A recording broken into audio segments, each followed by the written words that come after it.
구약성 느헤미야 8장 7절에서 12절까지 되겠습니다. 구약성경 느헤미야 8장 7절에서 12절까지 구약성경 738쪽 느헤미야 8장 7절에서 12절까지 한 절씩 교독하시겠습니다. 느헤미야 8장 7절에서 12절까지 제가 먼저 7절을 읽겠습니다. 예수아와 바니와 세레비아와 야민과 악굽과 사부대와 호디야와 마세야와 그리다와 아사랴와 요사밧과 하난과 블라야와 레위 사람들은 백성이 제자리에 서 있는 동안 그들에게 율법을 깨닫게 하였는데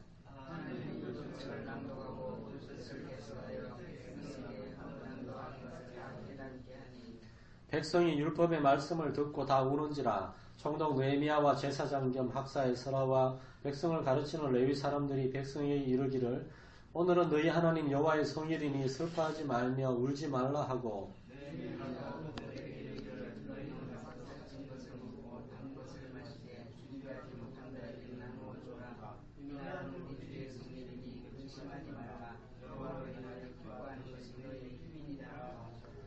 레위 사람들도 모든 백성을 정숙하게 하여 이르기를 오늘은 성일이니 마땅히 조용하고 근심하지 말라 하니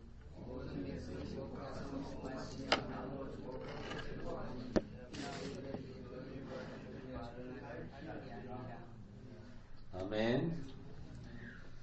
오늘 하나님의 말씀이 이끄시는 교회라는 이 주제로 한 번 더 말씀을 상고하도록 하겠습니다. 여러분 7절에 이름을 쭉 읽었는데 이 발음하기도 쉽지 않고 어렵습니다. 성경에는 이름들이 굉장히 많이 나옵니다. 여러분 마태복음 1장에 보면은 족보가 쭉 나오잖아요.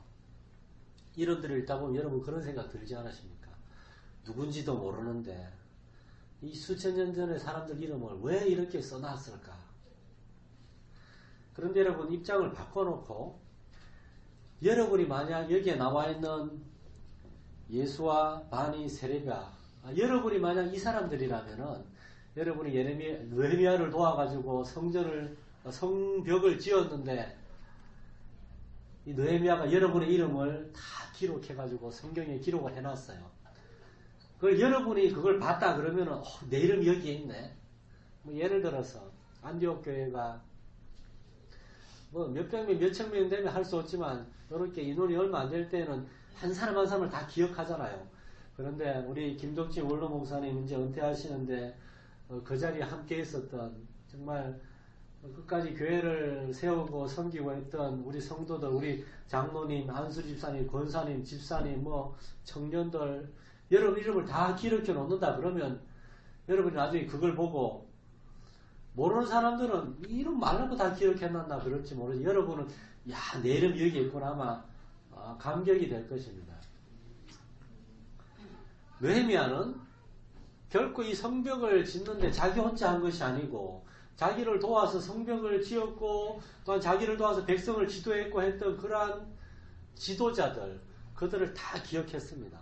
그래서 그냥 나와 함께 성벽을 지었고 우리 에스라 선지자께서 학사 에스라 선생님께서 하나님의 말씀을 가르칠 때에 함께 백성들을 가르쳤던 예수아를 비롯한 몇몇 사람들 이렇게 뭉뚱그려 쓰지 않고 이름을 다 기록한 것입니다. 여기 나와 있는 예수아, 바니, 세레비아, 야민, 악굽, 사부대, 호디야 발음하기도 쉽잖아요. 한 사람 한 사람이 전부 다 귀한 이 느헤미야와 에스라의 동역자들이었습니다.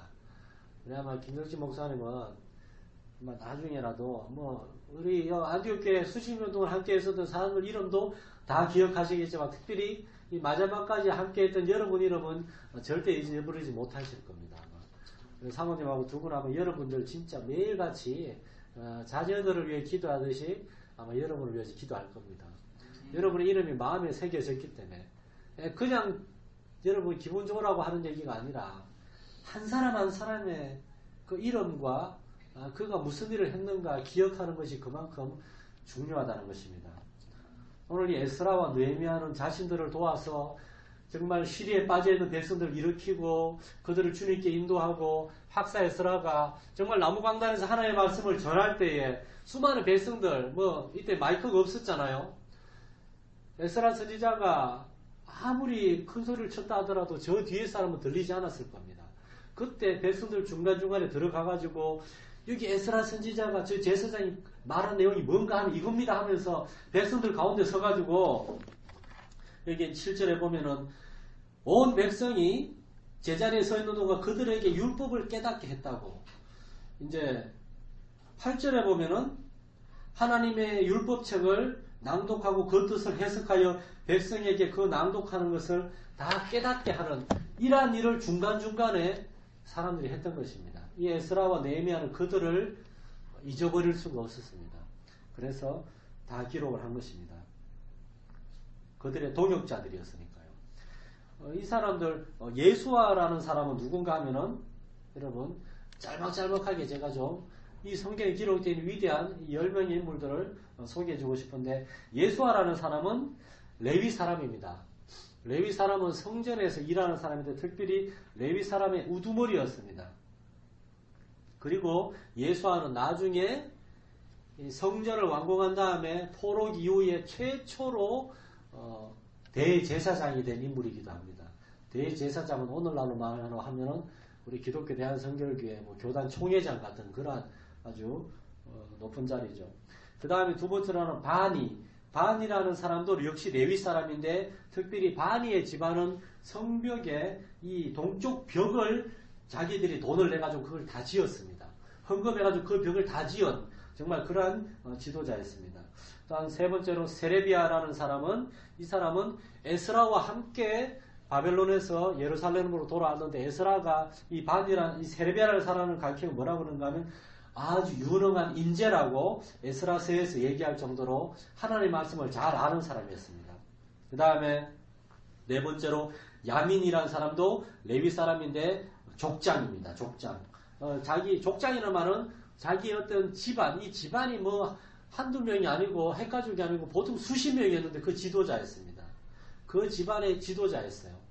다음 아굽이라는 사람도 레위인인데 레위인이면서 이 아굽이라는 사람은 예루살렘 성벽 문에서 문지기를 했습니다. 오늘날 문지기 그러면 아파트 경비 아저씨 정도로 생각하는데 이 당시 문지기 그러면은 굉장히 중요한 직책이었습니다. 예루살렘 사람들 다 알아야 했어요. 그래서 그들이나 그 가족이 아닌 이방인들이 들어오는 것을 막아야 하는 그런 중요한 직책이었습니다. 그 다음에 사부대라고 하는 사람은 그냥 레위인이라고만 나와요. 그 다음에 호디야라고 하는 사람도 레위 종족 한 지파의 지도자였고 그 다음에 마세야라는 사람은 굉장히 중요한 사람입니다.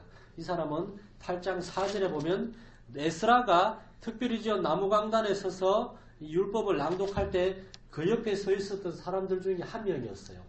그러니까 에스라와 거의 동급의 그런 하나님의 말씀을 가르치는 지도자였습니다. 그 다음에 그리다라고 하는 사람도 레위 사람이고 아사리아, 요사밧, 하난, 블라야 이 한 사람 한 사람이 다 레위 사람인데 나이가 많은 자기의 어떤 집안의 우두머리였습니다. 쉽게 얘기하면은 우리 박 장로님이 이제 그 집안에 자녀들이 있고 또 박강로 집사의 아들이잖아요. 지금은 다 따로따로 독립해서 자기의 가정이 있지만 이 당시에는 다 모여 살았어요. 자녀들이 분가해서 그런 게 없었습니다. 아버지가 있으니까 자녀들이 다 모여 살았기 때문에 우리 박 장로님 자녀들이 하고 다 모이면 몇 명 쯤 될까 모르겠네요. 한 100명 가까이 되지 않겠어요? 손자, 손녀 조금 이렇게 아무래도 태어날 아이들까지 생각해서 이 레위 종족의 지도자들 자기 밑에 다 자녀들이 다 같이 살았어요. 그래서 이 사람들은 이 사람 뒤로 그 아들, 딸들 해가지고 보통 수십에서 또 이 당시에는 보통 한 두세 명 넘는 수준이 아니었습니다. 보통 한 5, 6명 오래 사는 분들은 10명씩 나왔을 시대입니다. 보통 뒤로 100명씩 집안에 있었어요.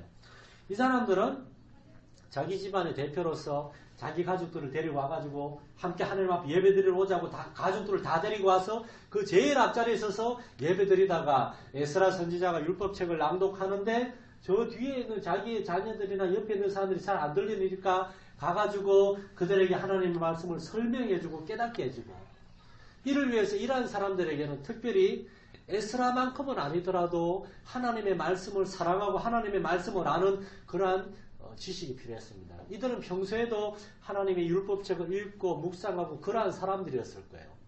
이스라엘 사람들은 모이면은 항상 가정 예배를 드리는데 아버지가 반드시 율법을 가르치게 되어 있습니다. 지금도 저 이스라엘 사람들은 모이면은 그 아버지가 율법책을 낭독하고 가르칩니다. 이 사람들은 다 평소에 하나님 말씀을 그렇게 사랑하고 열심히 읽고 묵상하는 사람들이었기 때문에 에스라를 도와서 하나님의 말씀을 가르칠 수가 있었고, 두 번째로 이 사람들은 헌신된 사람이었습니다. 아이고 허리 아프다. 그냥 앉아있고 그치는 것이 아니라 일어서서 말씀을 듣고, 주변에 보니까 애들이 떠들거나 젊은이들이 말씀을 안 들으니까 가가지고 여보게 젊은이 이러면 안 돼. 하나님의 말씀을 들어야지. 우리가 지금 그 바벨론에서 우리를 구원해 주시고 예루살렘 돌아오게 해주시고 성전과 성문을 다시금 짓게 해주셔서 우리를 보호해 주신 하나님께 감사하는 예배를 드리는데 이렇게 딴짓하면 안 되네. 누가 시키지도 않았는데 자발적으로 가가지고 그렇게 백성들을 다독이고 격려하고 도와주고, 교회 안에도 이제 서울 같은 경우에 큰 교회들 보면은 전부 다 목회자들이 합니다. 목회자들이 하고 성도들은 꼼짝도 안 해요. 무슨 축구 시합 구경 온 것도 아니고, 축구장 보면은 수만 명이 관중이 와가지고 막 시합하는 거, 이쪽 팀에 11명, 이쪽 팀에 11명 열심히 시합하는 거 구경만 하고 끝나면 잘했다 하고 가잖아요. 교회는 이런 축구장이 되면 안 되거든요. 다 같이 뛰어들어가지고 함께 일하고 함께 즐거워하고, 에베소서 4장 11절 12절을 보면 하나님께서 사도와 선지자와 목사와 교사와 복음 전하는 자를 주셨는데 이것은 다 하나님의 백성 성도들을 온전하게 하고 성도들이 이 하나님의 선한 일을 하도록 도와주기 위함이라고. 목회자가 존재하는 목적은 여러분이 교회를 많이 하고 세상에서 복음을 열심히 전하고 복음에 합당한 삶을 살라고 도와주라고 있는 거지. 여러분은 따뜻하게 앉아서 그냥 예배 드리고 은혜 받고 그냥 가세요. 나머지는 우리 목회자들이 다 알아서 할 테니까. 그런 게 절대 아닌데, 이렇게 목회자하고 평신도도가 점점 이렇게 되는 게 있는 거죠. 근데 우리 안디옥교회 왔을 때 참 제가 감사한 것은 우리 성도들이 너무나 성숙해가지고 저보다 사실 여러분이 더 많이 알잖아요. 어제도 2시까지 와서 이제 일을 해야 되는데 저희가 어디 좀 막 들리다가 뭐 찾고 이렇게 오니라고 좀 늦게 왔는데 오니까 벌써 알아서 다 일하고 계시더라고요. 이거 참 우리 서울에 있는 성도들한테 미안한데, 서울에 있는 성도들은 목회자가 와가지고 2시에 모이라 그러면 2시에 와도 별로 안 왔어요. 와가지고 또 전화를 해야만 그때 옵니다. 그냥 말레이시아도 아니고. 이러한 자발적인 마음, 헌신된 마음, 여기 7절에 나와 있는 이 이름들은 바로 그렇게 헌신된 사람들이었습니다. 누가 세워서가 아니라 자기들 스스로가 그렇게 헌신하는 그러한 지도적인 그러한 일을 하는 사람이었습니다. 오늘날 우리 안디옥 교회만이 아니라 한국 교회에 이러한 사람들이 많이 필요한 줄로 믿습니다. 하나님의 말씀을 듣고 배우고 은혜 받고 하나님이 정말 사랑해 주시고 우리와 함께 하시는 걸 알았으면은 돌아가가지고 그 하나님에 대해서 나누고 이야기하는 거죠. 사실 복음 전도라고 하는 그러한 관점에 대해서 생각해 볼 때 목회자들은 정말이지 잼뱅입니다. 잼뱅. 제가 우리 마산에 이제 와가지고 우리 안디옥 교회 성도들 말고 밖에 있는 사람들 몇 명 만났는데 누구 만났는가 하면은 제가 단골로 가는 대화탕 아줌마하고 그 아저씨, 그리고 대부분의 사람은 다 목회자들이에요. 제 친구 목사님들, 선배 목사님들, 예수 안 믿는 사람들을 만날 일이 없어요, 제가. 근데 나중에 이제 이사하고 나면 이제 주보를 들고 전도지를 들고 이것저것 돌아다니고 해야지 이제 만나겠죠. 그렇지만 여러분은 탁 집에 가면 벌써 여러분 가족들 중에 몇몇 분들은 믿지 않는 식구들이 있습니다. 여러분의 이웃들 중에 믿지 않는 사람들이 있습니다. 듣지 않으니까 우리 사모님은 이 동네에 교방동 통장을 하셨다고 그러는데, 여러분이 그러한 동네 활동에 참여하면은 대부분 교회 안 다니는 사람들입니다. 그럴 때 여러분이 원하든 원치 않았든 하나님의 정인으로 그 자리에 있게 되는 것입니다. 적어도 그분들은 여러분이 예수 믿는 사람인 걸 다 알아요. 여러분이 어떻게 말하고 어떻게 행동하고 그것을 계속 그냥 정치 얘기만 하고 아니면 뭐 드라마 얘기만 되도록 하고 올 수도 있고 거기에서 정말 아이고 저기 아줌마 왜 이렇게 얼굴이 안 돼 보여요. 어려운 일 있어요. 우리 남편이 뭐 힘들게 하고 그런 얘기 하면은 여러분 용기를 내서 이렇게 얘기하십시오. 아줌마 내가 아줌마 위해서 내가 믿는 하나님께 기도해 줄게요. 제가 옛날에 십자군 전도대 하면서 저기 서울에 분당이라고 거기 돌아다니는데 저하고 같이 갔던 친구 중에 한 명이 와서 그러더라고요. 아파트 문 되게 안 열어주는데 아줌마 내가 그냥 기도만 해주고 갈게요. 그러니까 조용하더랍니다. 그래서 그 집을 위해서 막 축복 기도 해주는데 가만히 느낌에 이 안에서 문 안쪽에서 아줌마가 이렇게 듣고 있는 것 같더래요. 기도해 준다는데 그리고 이제 안녕히 계세요 하니까 안에서 네 안녕히 가세요. 대답이 들리기도 하고 어떨 때는 내가 전도 좀 절대 안 들어주는데 기도해 주겠습니다 하면 듣는 사람들이 많이 있다는 것입니다. 여러분 이런 것도 다 이렇게 간접 전도입니다. 여러분이 이 목회자가 아니라 사실은 우리 성도들이 이러한 일에 더 하나님께서 귀하게 쓰시는데 이를 위해서 여러분이 예배드리고 하나님의 말씀을 듣고 이렇게 하는 줄 믿습니다. 자 그렇다면은 두 번째로 오늘 이 본문의 8절의 상황을 한번 보도록 하겠습니다. 8절에 보면은 하나님의 율법책을 낭독하고 그 뜻을 해석하고 백성에게 그 낭독하는 것을 다 깨닫게 한다라고 했는데 이 8절에 이 일을 한 사람들이 누군가 하면 바로 실제로 나온 이 사람들입니다. 이 사람들이 백성들 중간에 돌아다니면서 한 일이 뭔가 하면 크게 세 가지인데 첫째, 에스라가 읽어준 성경 말씀을 다시 읽어주고 두 번째로 그것을 해석해주고 쉽게 말해서 설명해주고 그 다음에 세 번째로 그들로 하여금 그것을 잘 깨달을 수 있도록 도와준 것이죠. 이렇게 하나님의 말씀을 읽고 설명하고 깨닫는 것 이것은 오늘날 저와 여러분이 하나님의 말씀을 어떻게 대해야 되는가 여기 하나의 방법을 얘기해 줍니다. 우리가 하나님의 말씀을 읽고 그리고 이 하나님의 말씀을 우리가 그 내용을 이해해야 되고 그리고 하나님의 말씀을 순종할 때 하나님의 말씀이 우리의 삶 속에 역사하는 것입니다. 여기 게시판을 좀 성경 걸 바꾸니라고 떼놨는데 다시 성경 읽기하고 다 다시 붙일 겁니다. 이제 여러분 주보에 보면은 주간 성경 읽기표라고 여기에 앞으로 월요일부터 주일까지 매일 성경을 석 장 또는 넉 장씩 읽도록 이렇게 표를 드릴 겁니다. 여러분 집에서 성경을 이번 주 같은 경우는 내일 월요일부터 원래 1월 1일부터 시작했어야 되는데 좀 늦었어요. 그래서 좀 땡겨갈 텐데 그 중보기도 밑에 보면 주간 성경 읽기표라고 되어 있는데 월요일은 창세기 1, 2장을 읽는 겁니다. 다 읽으시면 동그라미 나는데 밑에 확인해. 그 다음에 화요일은 창세기 3장에서 5장까지 읽고 동그라미를 하면 되고 어떤 날은 뭐 2장일 때도 있지만 보통 석장 안팎일 겁니다. 읽으시고 동그라미를 다 해온 다음에 주일날 여기 오셔가지고 몇 장 읽었는지 스티커를 붙이면 됩니다. 또 이게 비닉비 부익부가 돼가지고 뭐 장로님은 막 이만큼 읽었는데 또 어떤 분은 또 요거밖에 안 읽으면 시험 들고 그러면 안 됩니다. 이렇게 이 정도의 시험 들면 안 돼. 이런 거는 시험거리도 아닙니다. 여러분. 성경을 읽는 것은 우리가 매일 하루 3끼 식사를 하는 것과 같이 성경을 읽는 것은 매일 하루 3끼 밥 먹는다고 일주일 만에 키가 10cm 크진 않습니다. 그렇지만 1년이 지나고 2년이 지나면은 키가 자라고 건강해지고 그런 것처럼 성경을 매일매일 읽는 것은 당장에 우리에게 막 눈에 띄는 변화는 없지만은 이렇게 시간이 지날수록 우리가 예수 안에서 야무러지고 점점 더 강건하게 되는 줄 믿으시기 바랍니다. 여러분 오늘날은 성경이 우리 주변에 널렸습니다. 근데 제가 어릴 때만 해도 성경이 굉장히 귀했어요. 그래서 교회에서 뭐 굉장히 큰 상, 뭐 이런저런 상들 뭐 빨래비누, 뭐 칫솔, 치약 이런 거 다 주고 제일 마지막 대상이 뭔가 하면 옛날이라 하면 적어도 한 30년 이전에는 성경책이었습니다. 오늘날 대상 그러면서 새로 나온 프리스텝트 성경책 그러면 전부 다 에이 그럴 겁니다. 오늘날은 뭐 적어도 자전거나 아니면 컴퓨터 하는데 아니면 뭐 아이패드 이런 거 주지 않으면 거들떠도 안 보는데 옛날에 성경이 제일 귀했어요. 오늘날 성경이 이렇게 흔해 빠진 책이 됐습니다.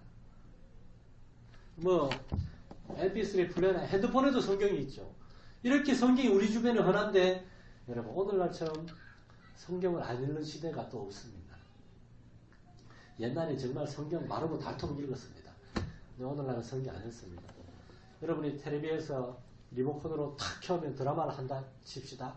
드라마 운 좋게 시작할 때 드라마를 보기 시작하면 드라마는 1시간을 갑니다. 런닝맨 1시간 반 합니다. 무한도전 이런 거 2시간 가까이 합니다. 그런 거는 눈 깜짝할 사이 지나가는데 여러분 1시간이면 성경을 적어도 15장에서 20장을 읽을 수 있습니다. 저는 빨리 읽기 때문에 성경을 한 20장 읽어요. 천천히 읽어도 10장 읽을 수 있어요. 근데 매일 성경 10장 읽기가 얼마나 어렵습니까?